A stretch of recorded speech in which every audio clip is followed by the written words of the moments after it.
That scent still haunts me. It was the day Patricia Whitmore pulled into my grandfather's driveway like she owned the damn gravel. She didn't just smell like trouble, she was trouble. Pressed into a cream-colored pantsuit and rolling out of a white BMW X5 like the Queen of Suburbia had come to judge the peasants. My name's Jake Morrison.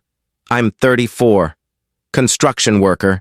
Last person you'd expect to end up in a legal war with a homeowners association over a patch of dirt and dreams. But what I didn't know that day was just how far they were willing to go to take it all from me. See that $12 million resort behind me? Yeah, that was my family's farm once. Morrison land, 127 acres of hard work and heritage, before it got stolen. And if you think that kind of theft only happens in history books, you've never had a bulldozer parked at your fence line and a court summons in your mailbox. But let's rewind. My grandfather, Earl Morrison, bought that land in 1952 with nothing but a handshake and a promise. Milk money paid the first few installments. Sweat did the rest. By the time I was born, Earl had built one of the best small dairy farms in East Tennessee. 3 barns, a winding creek, 40 head of cattle, and a reputation for clean operations and cleaner ethics. When Earl passed in 2019, the land came to me, along with it $89,000 in medical debt. I could have sold, could have walked away, but something in me clenched tighter than my fist around a hammer. You don't sell legacy, you protect it, even if it means bleeding for it. In 2020, things started to change. New neighbors moved in, or more accurately, were dropped in like overpriced monopoly houses. Willowbrook Estates, an HOA subdivision with $700,000 homes and lawns so green it made my pastures look dead. The air changed, too. No longer smelled of hay and diesel. It smelled curated. Then came the clipboard. It was 7:12 a.m. I remember because I was elbow deep in chicken feed when I heard tires crunch over gravel. Out stepped Patricia Whitmore, her heels clicking like a metronome of menace. "Good morning," she said, fake Southern charm oozing from her teeth. "I'm Patricia Whitmore, president of the Willowbrook Estates Homeowners Association. We need to discuss your problem." She waved a clipboard like it was a holy relic. Noise violations, unsightly barn structures, odors. She pointed at my rooster like he was a felon. "He crows before 8. That's $500 per month." I stared at her. She stared at my barn like it was a wart on her perfect world. My pulse throbbed. My palm dug into a fence post, splinters biting skin. I heard Earl's voice echo in my memory. A man's not measured by what he owns, but what he builds for the next generation. This land wasn't just dirt. It was blood. "I'm sure you understand," she said, syrup turning sour. "We have standards now." I didn't reply. Not with words. My silence said enough. That I wasn't folding. Not today. She smiled without her eyes. "Well then, we'll explore other legal remedies." 2 weeks later, the EPA showed up. Not with handcuffs, but with clipboards of their own. Water samples, soil swabs, air tests, the works. Said there were complaints of nitrate runoff and manure leaching into the water table. I asked to see the complaint. It was written like a doctoral thesis. Language way beyond your average homeowner. Words like bacterial threshold and groundwater containment violations. It stunk. Not of manure, but of law degrees. 3 weeks later, every single test came back cleaner than a preacher's conscience.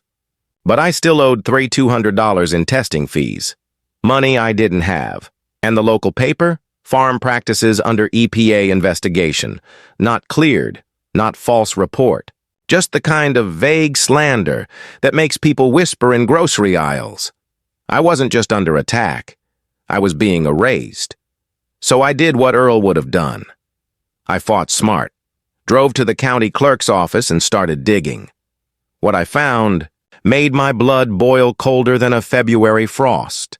The entire Willowbrook Estates development had been legally orchestrated, from the permits to the HOA bylaws, by one law firm, Whitmore and Associates. And the lead attorney who drafted those covenants? Patricia Whitmore. She didn't just enforce the rules, she wrote them.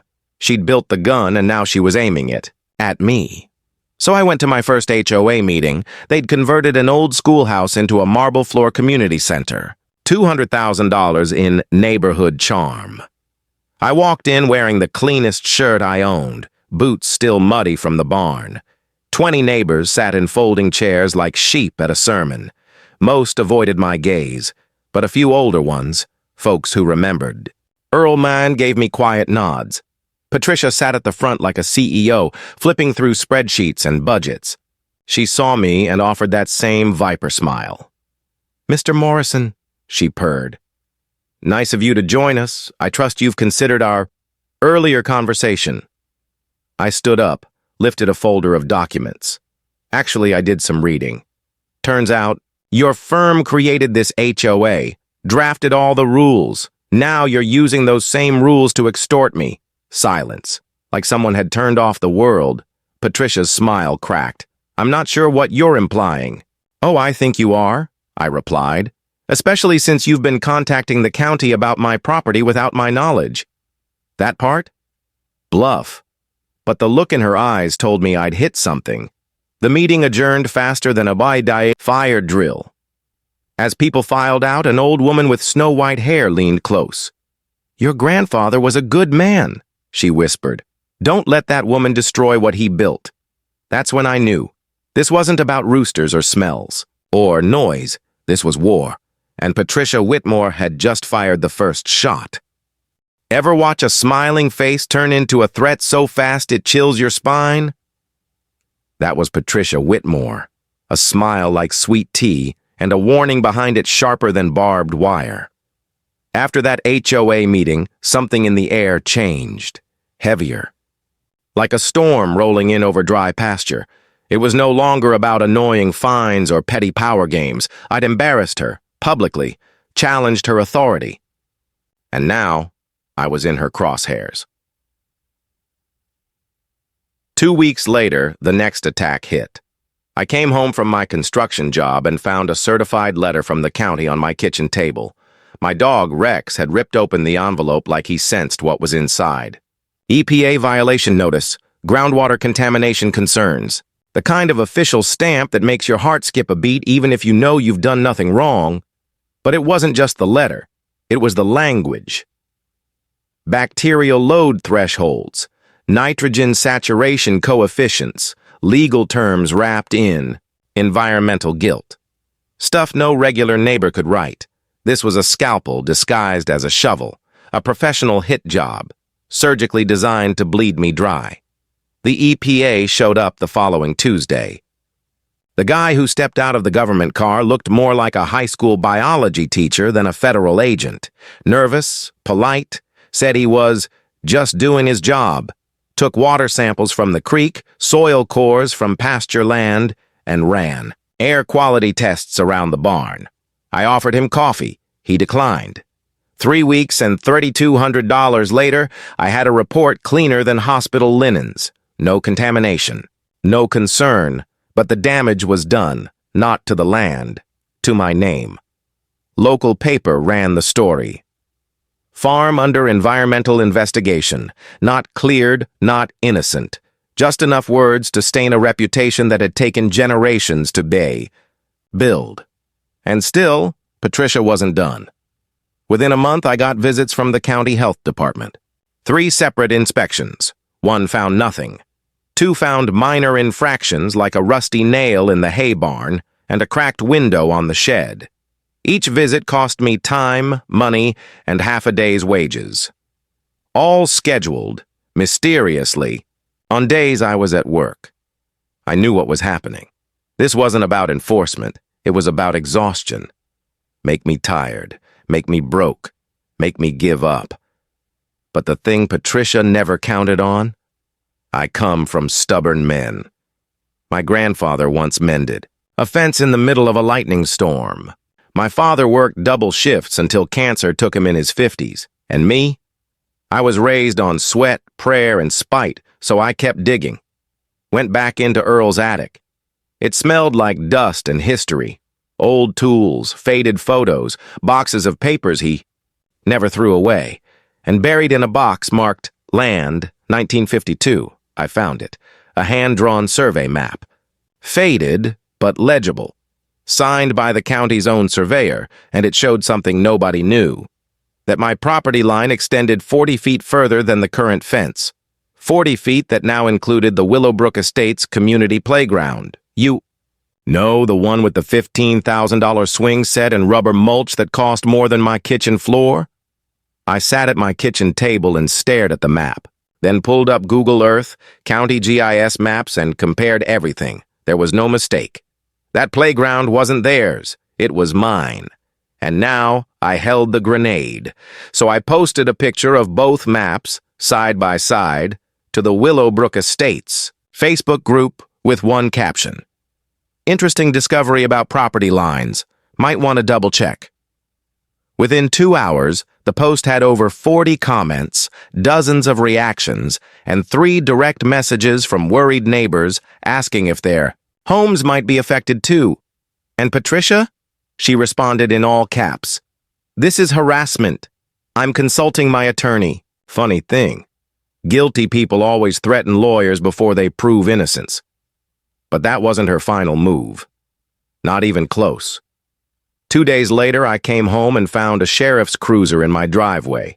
Deputy stepped out, hat in hand, looking, like a man sent to kick a dog. Mr. Morrison, he said, we've had a complaint. Ms. Whitmore filed a restraining order. Claims you've been threatening your neighbors. Threatening? I blinked. You mean posting a survey map? She says you've made intimidating statements about legal action and created an atmosphere of hostility. The hearing was set for Friday. And that's when I learned the difference between justice and law. In that courtroom, Patricia came in like she owned it. Navy blue power suit. 2 lawyers flanking her like bodyguards. She told the judge I was a danger to the community, that I'd made veiled threats and frightened board members. I stood there with calloused hands, a flannel shirt, and a folder full of truth. Didn't matter. The judge issued a temporary restraining order. I couldn't contact Patricia or any HOA board member, couldn't post about them, couldn't even attend future meetings. The hammer came down and the weight landed on my chest. Walking out, she passed by me, leaned in close enough for me to smell her perfume again. The one from the driveway that morning. You should have taken the easy way, she whispered. Now it's going to cost you everything. That's when I knew. This wasn't just about roosters or fences anymore. Patricia wanted the land, all of it, and something told me she wasn't the only one. That night, I sat in Earl's old rocking chair on the porch, staring at the creek that ran through our pasture like a vein of memory. Thought about all the nights he sat here, legs aching, heart steady. If I gave up, I'd be the man who broke the chain. If I gave in, our name would mean nothing but surrender. So I made a call. Marcus. Thompson answered on the 3rd ring. Old Army buddy. One of the smartest, sneakiest sons of a gun I've ever known. Ran a private investigation firm in Nashville now. Jake, he said, you finally get tired of playing nice? I need dirt, I said, and I need it deep. He arrived. 48 hours later in a beat-up Ford pickup that looked like it belonged to someone hunting deer, not secrets. Parked right next to the barn like he was just another neighbor coming by for coffee. All right, he said, slapping my back. Let's go dig a grave, metaphorically speaking. Within days, Marcus uncovered what Patricia didn't want anyone to see. She wasn't just HOA president. She wasn't just a lawyer. She was 15% owner in the development company behind Willowbrook Estates. She had filed the HOA rules, then enforced them, then used them to target landowners. Like me. It was a con game, a land grab. And Patricia? She was in it up to her powdered nose. But Marcus didn't stop there. he found another bombshell buried deep in state records.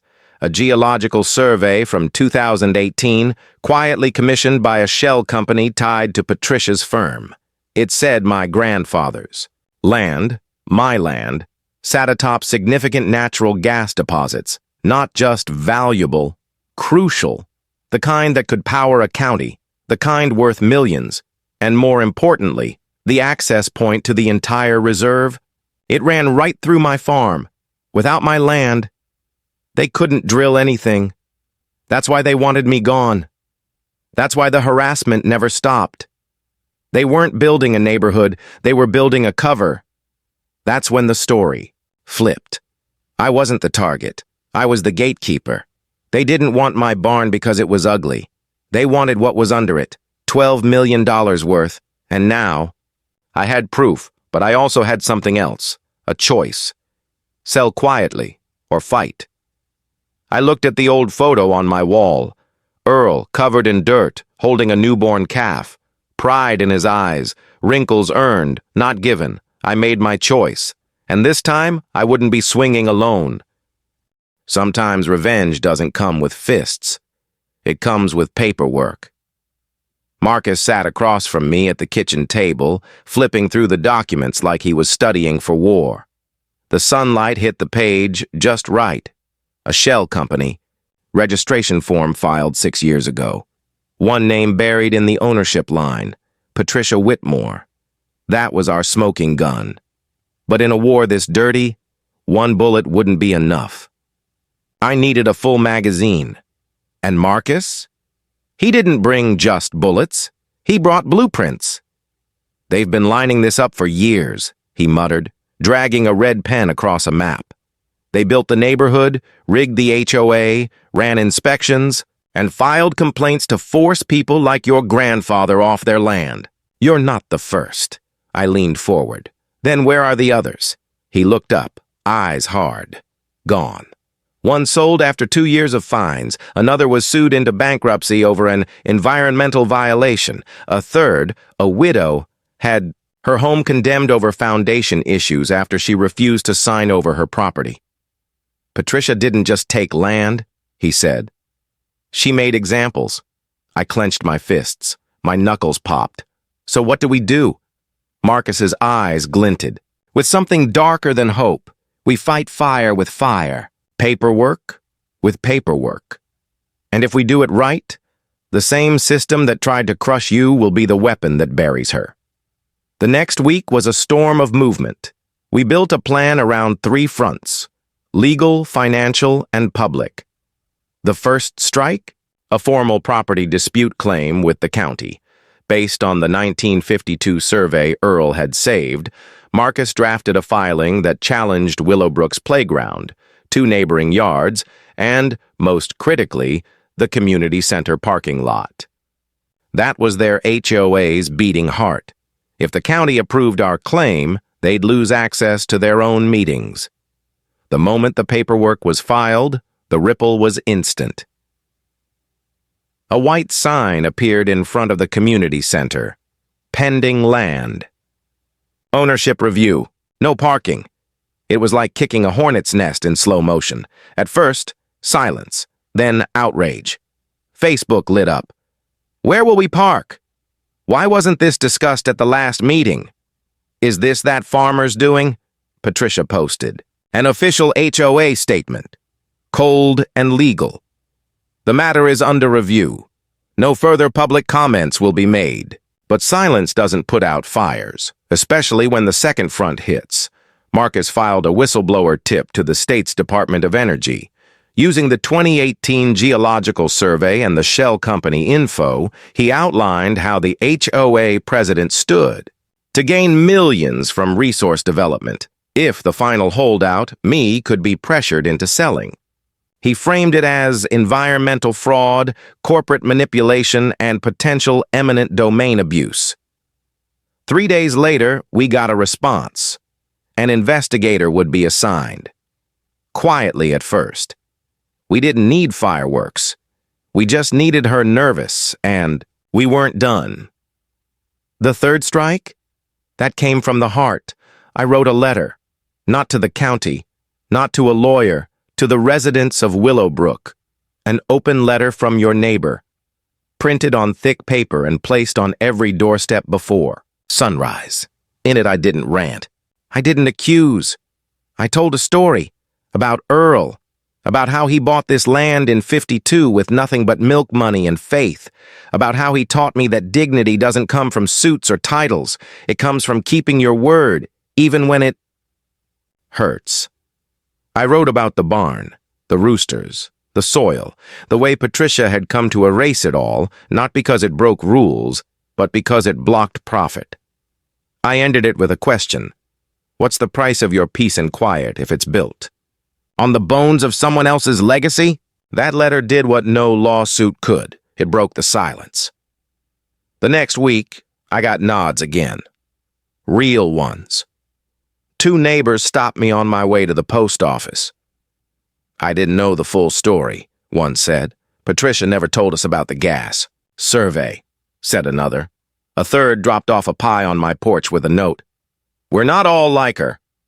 But Patricia? She doubled down. Sent me another violation notice. Claimed unauthorized political speech on HOA property. That was her mistake, because Marcus had been recording, and 2 weeks later, we released a 6-minute video online. The farm, the fraud, and the HOA president. It wasn't flashy, just my voice. Photos of the survey, documents, drone shots of the land. The closing image? Patricia's name listed under Whitmore Development LLC, with her signature next to a permit application for exploratory drilling. It went viral, 5,000 views in 24 hours. The comments turned fast. Disgusting abuse of power. She should be in jail. Protect that farm. It even got picked up by a local news station. And now, the sheriff who once served the restraining order, he knocked again. But this time he wasn't alone. He had a warrant for Patricia's financial records. And the look on her face when they walked her out of the HOA office in handcuffs. I wish Earl could have seen it, but victory doesn't come clean. The fight left scars. For months, I had to rebuild. My credit took hits from legal fees. My barn still needed repairs. And the playground, though technically mine, had kids who didn't. Deserved the fallout of adult greed, so I left it standing. Planted new grass. Cleaned up the mulch. I wasn't here to punish children. I was here to protect a promise. A year later, something wild happened. The county sent a letter offering to buy mineral rights from me. Not to exploit. To preserve. Turns out, the investigation into Whitmore's schemes had exposed several illegal contracts with private drillers.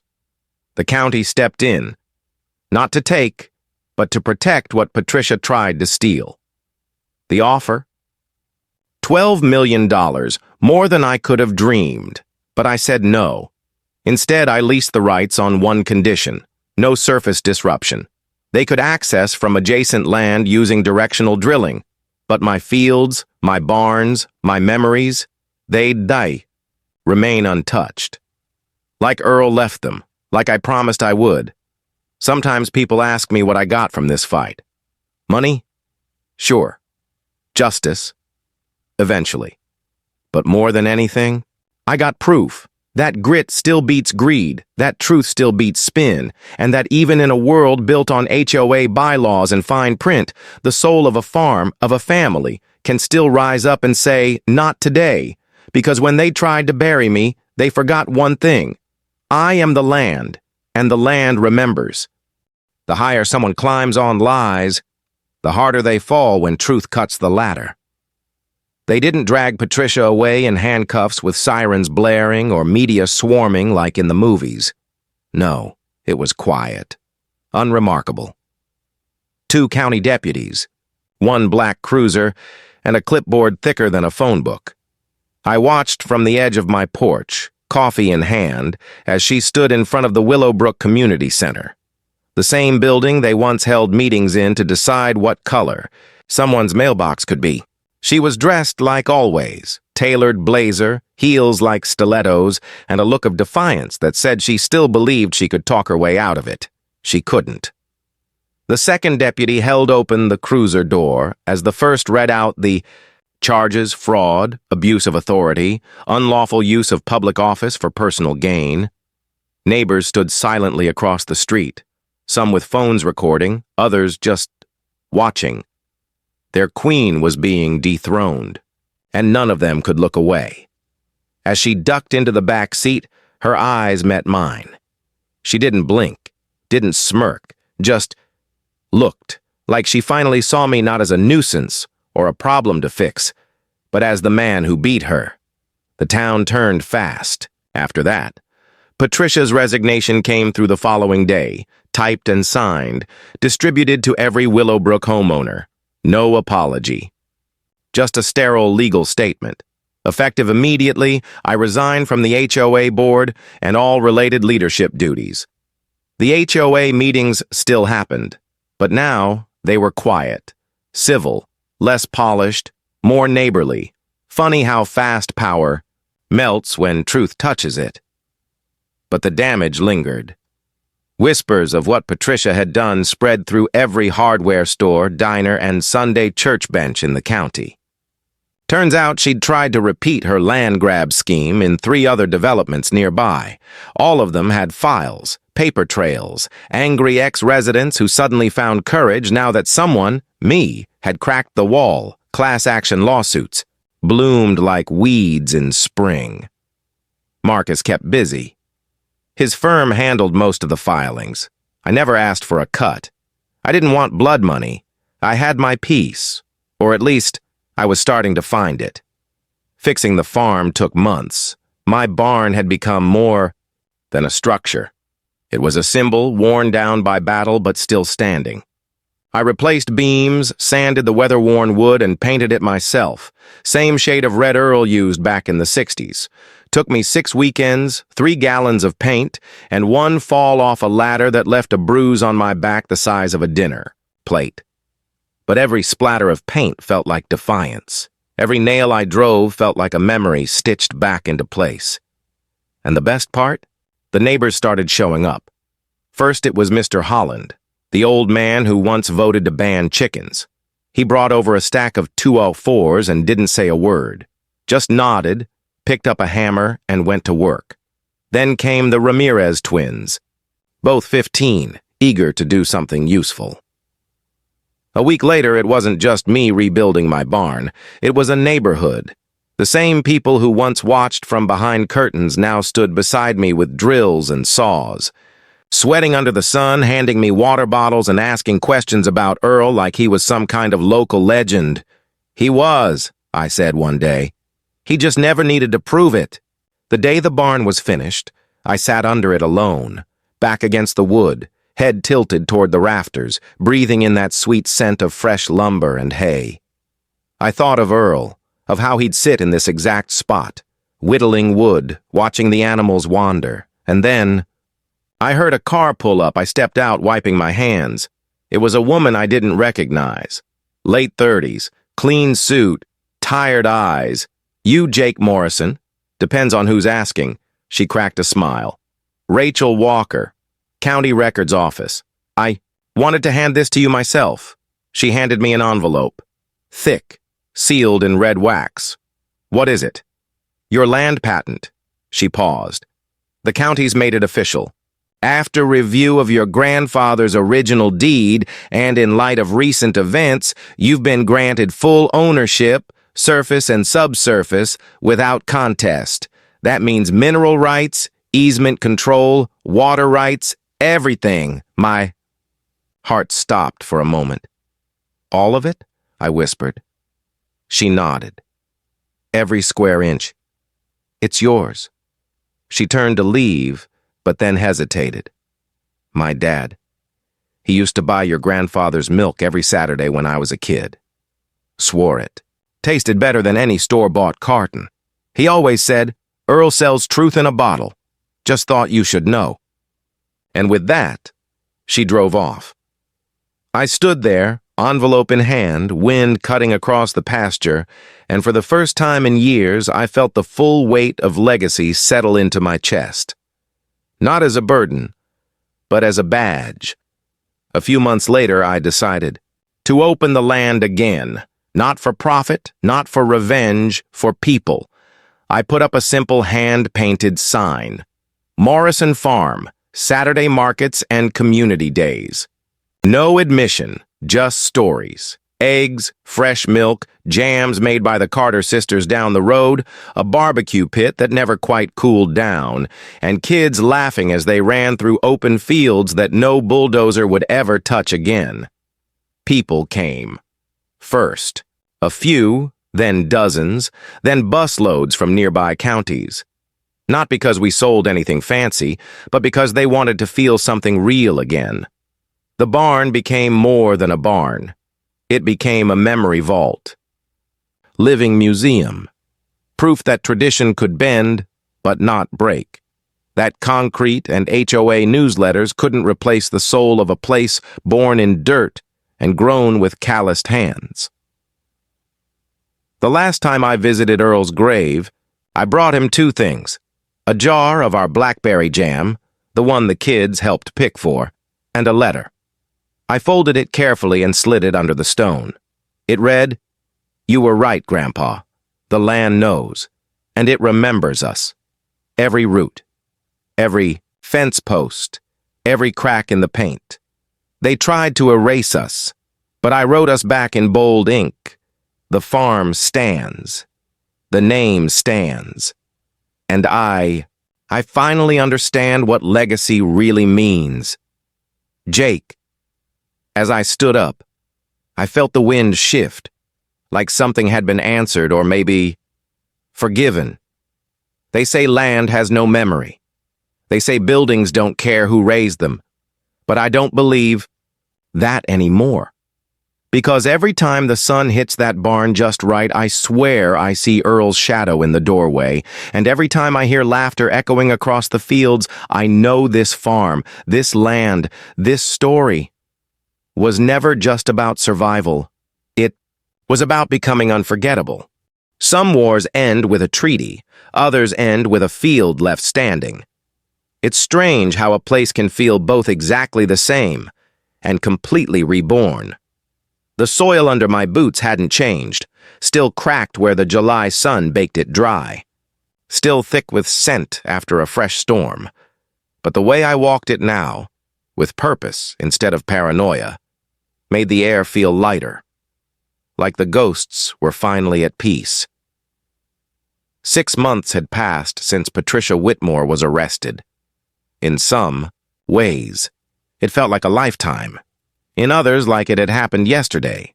The HOA board she once ruled like a kingdom now ran more like a PTA meeting. Small, civil, imperfect. They stopped sending fines altogether, dropped the language about roosters and paint codes.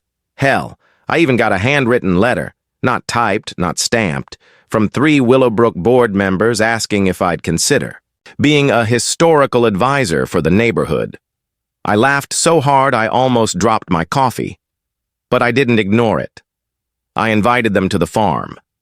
We sat in folding chairs under the new barn awning. No lawyers. No clipboards, just cold lemonade, the sound of hens and wind in the grass. I told them stories about Earl, about what the land used to be. Not as a weapon, but as a memory. We're not just neighbors anymore, I said. We're caretakers.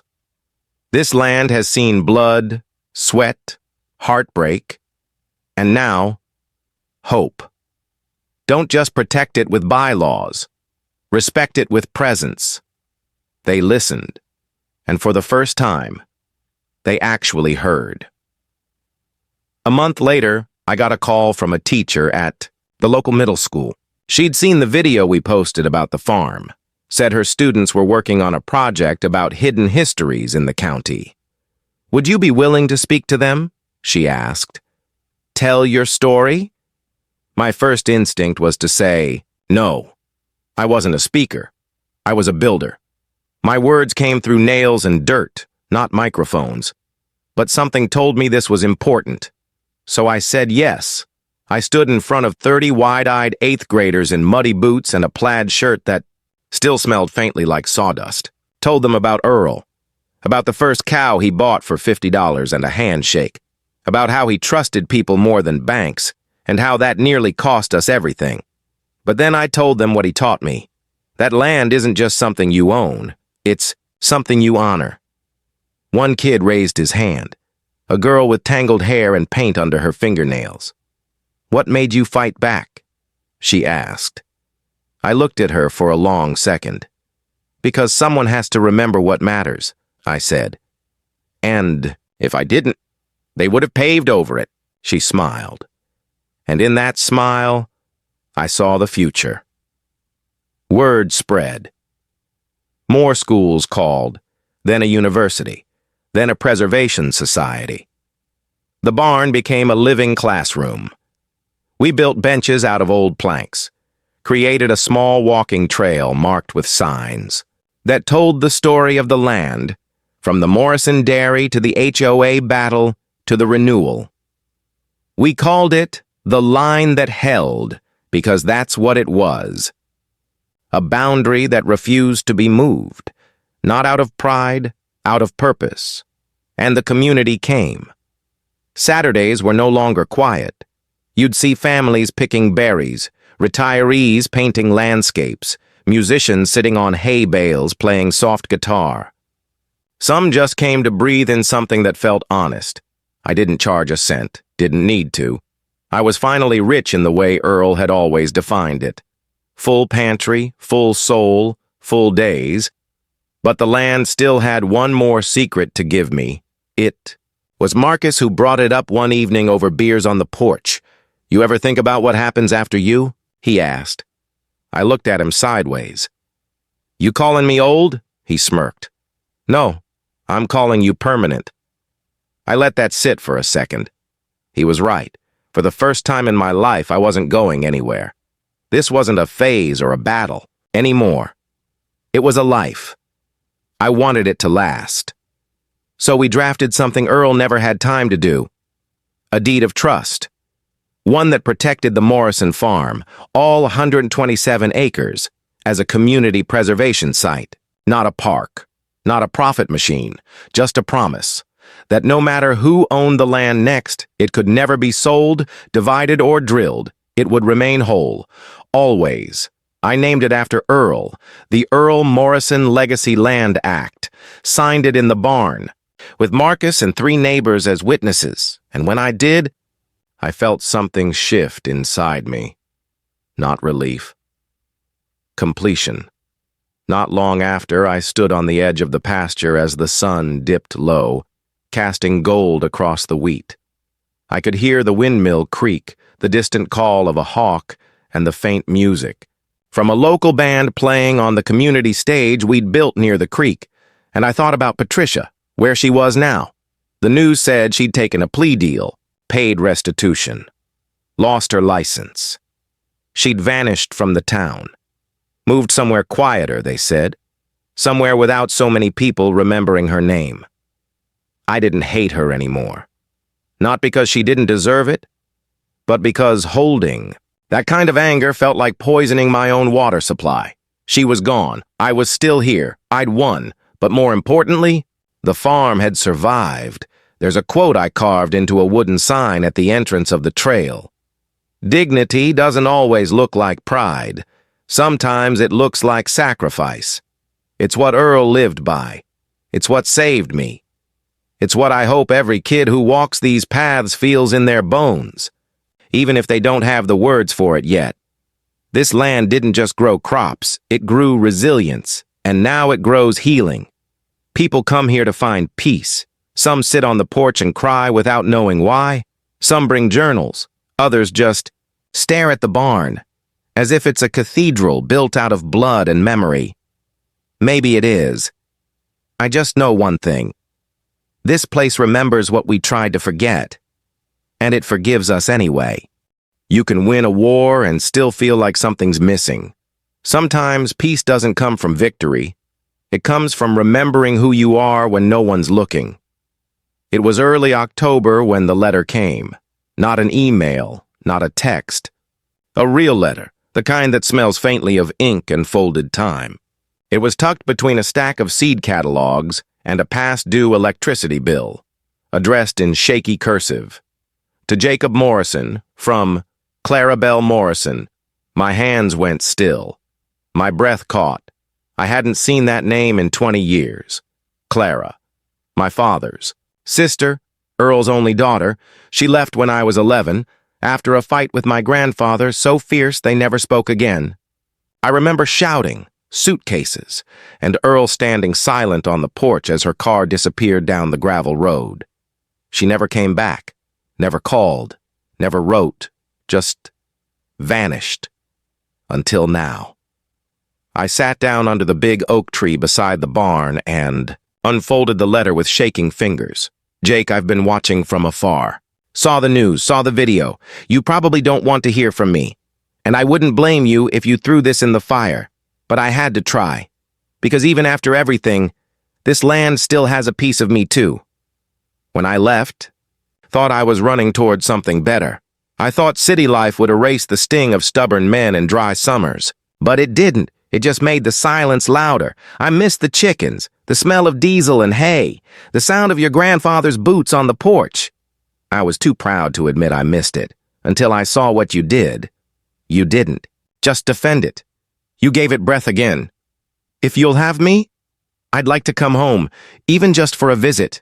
Clara, I sat there for a long time, just listening, to the wind in the corn, the groan of the windmill, the echoes of footsteps long gone, and I whispered something I hadn't said in decades. Come home.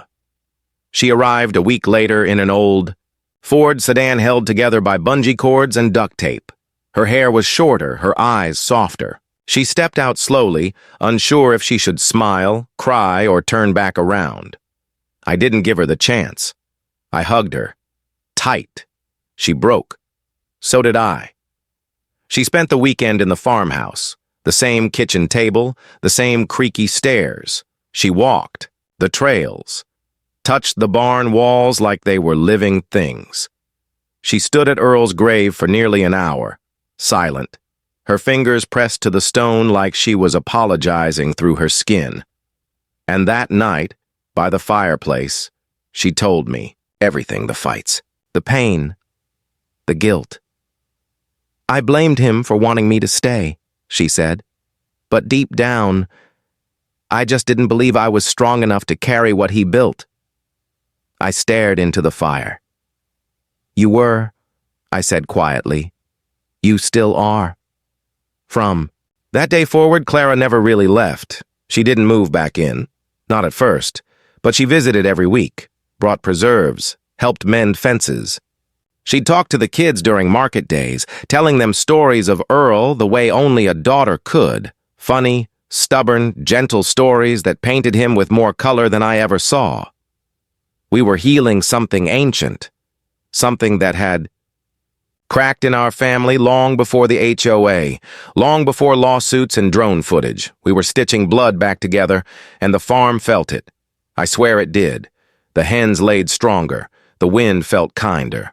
Even the grass seemed brighter. Maybe grief fades when truth is spoken out loud, or maybe the land just knows when love returns.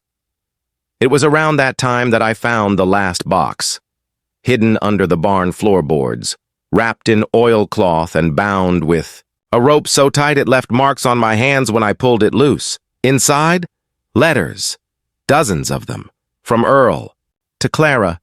He'd written her for years, never mailed them, just wrote. Each one started the same way. Clara, I hope you're safe. I hope you're warm. I hope you know I still love you even when I don't understand you. Some were long, others just a few sentences.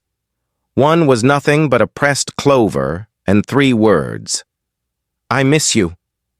I gave them to her without saying a word. She read each one by the light of the oil lamp, tears falling quietly onto pages that had waited 2 decades to be seen, and when she finished, she whispered, "He never stopped trying. Neither did I." That's the thing about legacy. It waits. It endures. It forgives you even when you don't forgive yourself. A few months later, we held a dedication ceremony, not for a statue, Not for a plaque, for a tree, a live oak, planted at the very center of the property where the old grain silo used to stand.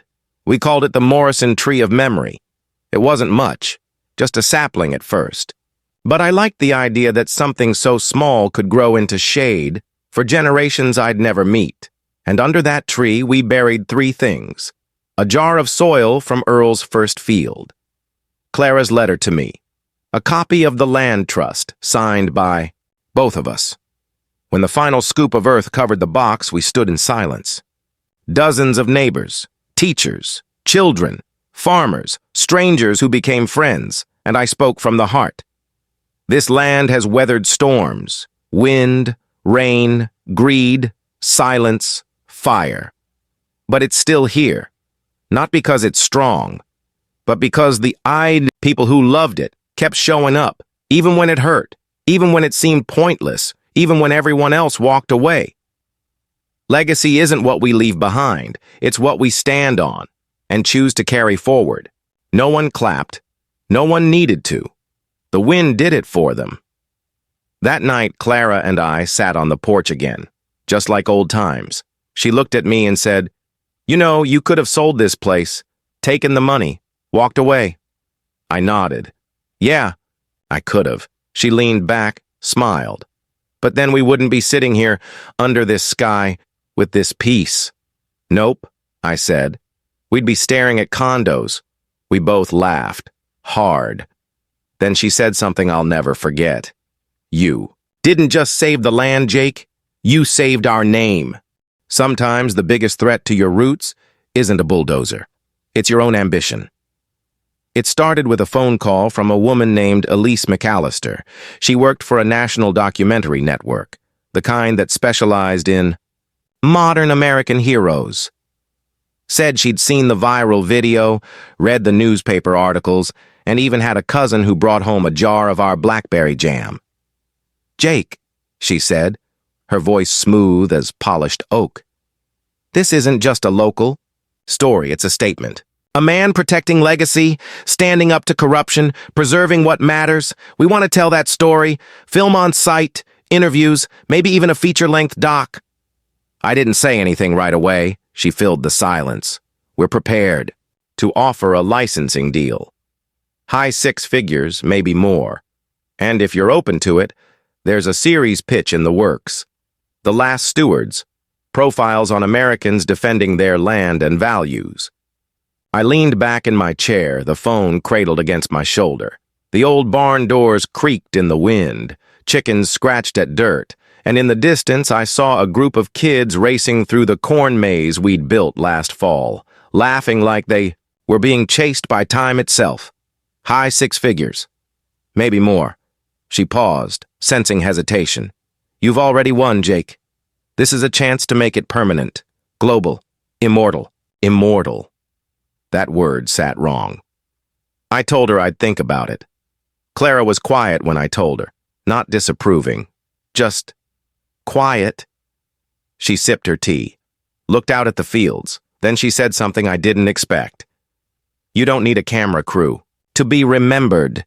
You just need one kid who never forgets what he saw you protect." I knew she meant herself, and me, and maybe even Earl. But the offer still pulled at me. The idea that my grandfather's story, our story, could live on screens across the country. That others might find their own strength in what we'd endured. That maybe it could help people, not just entertain them. Marcus had a different take. "Do it," he said bluntly. "Get the deal. Build a trust fund for the land. Hell, buy more land with it. You could do good." He wasn't wrong. Neither was Clara. And that's when I realized, sometimes 2 roads can both look like the right path, but only one of them is yours. That night, I didn't sleep. I walked the land instead. Each step a question, each creak of the barn like a whisper from Earl's ghost. Would he want this? Would he tell our story to the world? Or would he guard it like a fire you only share with those who know how not to get burned? I ended up at the Morrison Tree of Memory just before dawn. watched the sun stretch across the fields we fought so hard to keep. And I sat in the dirt like a kid again, back against the trunk, heart torn in two. Then a shadow crossed in front of me. It was a boy, no more than 10, from a family that had started visiting the farm every Saturday. I'd seen him before. Quiet kid, always carrying a notebook. He looked down at me. "You okay?" I smiled. "Yeah, just thinking." He nodded and sat beside me. "I like this tree," he said. "Me too." Then he pulled something out of his backpack. A hand-drawn comic. Crayon and pencil. Stick figures and speech bubbles. The title? The Man Who Didn't Sell the Land. Page after page showed me, tall and cartoonish, facing off against lawyers, bulldozers, and a lady with devil horns labeled HOA boss. Each time I won, not with violence, but with kindness, with truth. At the end of the comic, the final panel was me standing beside a giant oak tree, smiling, and a little boy saying, "Thank you." I blinked back something sharp in my eyes. He handed it to me. "You can keep it." I made another one. Then he ran back toward the barn, and just like that, my answer was clear. I called Elise the next day, told her I appreciated the offer. But the story she wanted, it already lived where it belonged. Not on screens, but in soil, and in the eyes of the kids who would grow up remembering it, not as entertainment, but as truth. She was gracious. Disappointed, but gracious. "I hope you know what you're turning down," she said. I did. But more importantly, I knew what I wasn't turning my back on. Instead of a documentary deal, I used my time and influence to create something different. A program.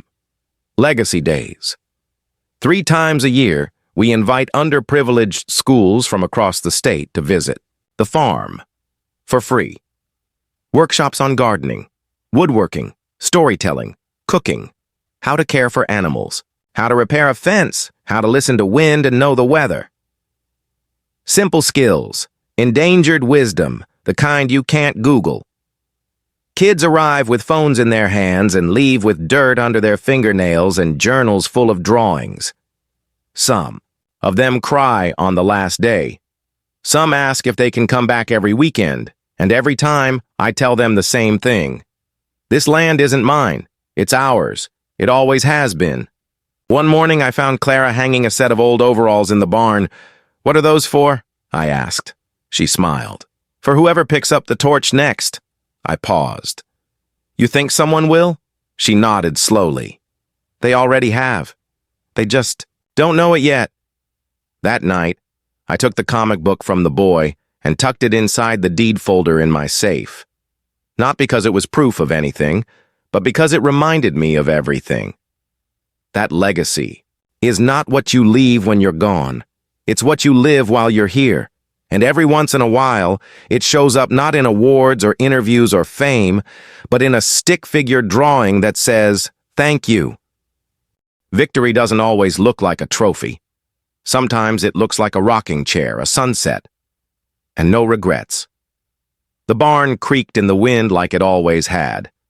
Not from damage, from age. From having stood long enough to earn the right to make noise. I sat just inside the doorway, back against an old post smoothed by time and handprints, watching the golden hour roll across the fields. You can't bottle this kind of light. You just have to let it touch your skin and be thankful it showed up. In the distance, I could hear Clara singing softly to the chickens. A hymn Earl used to hum when storms passed and the roof held. We'd made it through our storm. The land was still here. But more importantly, we were still ourselves. It was the anniversary of the day the first violation notice had been pinned to my grandfather's gate. 3 years. 3 years since a woman in heels and perfume tried to tell me that a rooster's crow and peeling paint were enough to erase 70 years of sweat and memory. 3 years since I stood in that courtroom with nothing but a deed, a shaky voice, and a lifetime of dirt under my fingernails. It feels longer than that, but some things never really end. They just change form. You bury the anger in the garden, and it comes back as tomatoes. You bury the fear in the fence posts, and it holds the line. Earlier that day, a group of kids had helped us plant new saplings at the edge of the pasture, a row of sugar maples meant to shade future generations who might one day sit exactly where I sat now. One of the boys, lanky, quiet, maybe 12, had asked me a question I didn't expect. "Mr. Morrison, what happens to the land when you die?" He wasn't being rude. He just wanted to understand. And I appreciated that. I'd crouched beside him in the dirt, patted the soil around the roots of the sapling, and said, "Same thing that happens while I'm alive. It grows. It remembers. And it waits for the next hands that know how to listen." He nodded, like that made perfect sense. Because to him, it did.